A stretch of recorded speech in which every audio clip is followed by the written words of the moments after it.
पहिल्यांदाच आंबा बागायतदारांसाठी आपण एल्गार मेळाव्याचं आयोजन केलेलं होतं. कसा प्रतिसाद मिळाला आणि काय सांगा? आज कोकणातल्या आंबा बागायतदारांच्यासाठी म्हणून एल्गार मेळावा आयोजित केलेला होता.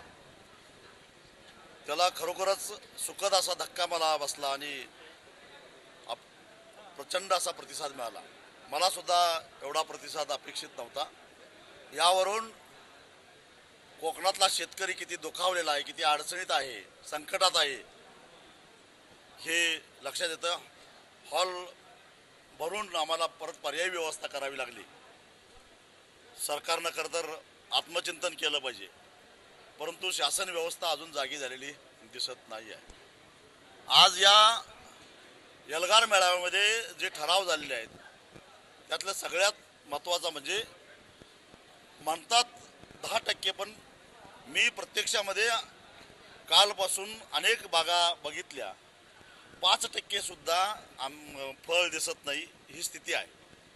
तेव्हा हेक्टरी 5 लाख रुपये अथवा क्विंटॅला 5,000 रुपये या पद्धतीनं थेट नुकसान भरपाई सरकारनं दिली पाहिजे आणि या संदर्भातला निर्णय सरकारनं तातडीनं घ्यायला पाहिजे.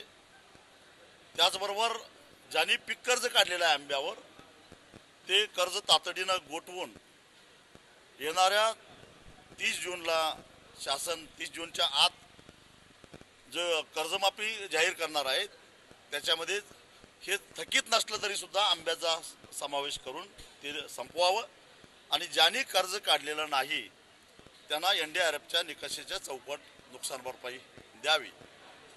असे आणि अन्य काही अत्यंत महत्त्वाचे असे ठराव आजच्या या एल्गार मेळाव्यात झालेले आहेत.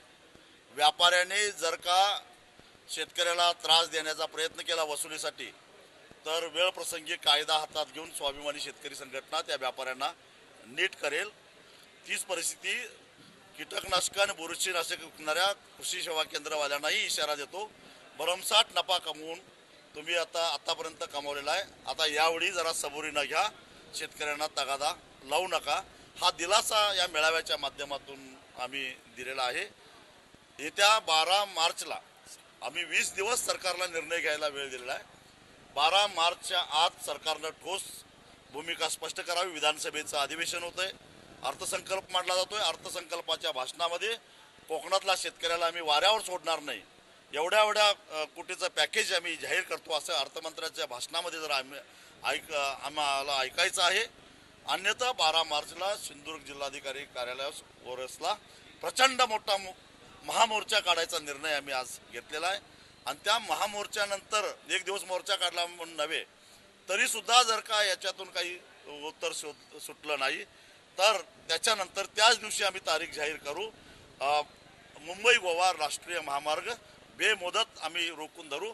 परंतु आता आंबा उत्पादकांना वाऱ्यावर सोडणार नाही. त्याला जोपर्यंत न्याय मिळणार नाही तोपर्यंत आता स्वाभिमानी शेतकरी संघटना, आंबा बागायतदार संघ, व्यापारी संघ आम्ही सगळेजण संयुक्तरित्या सगळे गट तट, यात राजकारण नाही, काही नाही, ज्यांना श्रेय घ्यायचं आहे त्यांनी आधीच प्रश्न सोडवावा. आम्ही त्यांचा जाहीर सत्कार करायला तयार आहोत, परंतु आता आंबा उत्पादकाला वाऱ्यावर आम्ही जाऊन देणार नाही. पीक विम्याचा जो प्रश्न आहे तो महत्त्वाचा आहे, कारण पीक विमा कंपनी कर्जमाफी देत नाही किंवा शेतकऱ्यांना नुकसान भरपाई देत नाही.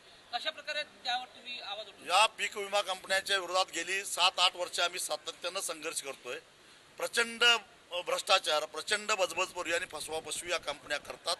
तेव्हा या कंपन्यांच्या कार्यालयावर जाऊन त्यांना कसं नीट करायचं हे स्वाभिमानीला चांगलं माहिती आहे. जिल्हा कृषी अधीक्षकांना मी इशारा देतो की त्यांनी तातडीनं त्या कंपन्यांना बोलवून विम्याचे पैसे शेतकऱ्यांना देण्यास भाग पाडावं. अन्यथा जिल्हा कृषी अधीक्षक आणि संबंधित विमा कंपन्या यांना आम्ही सोडणार नाही.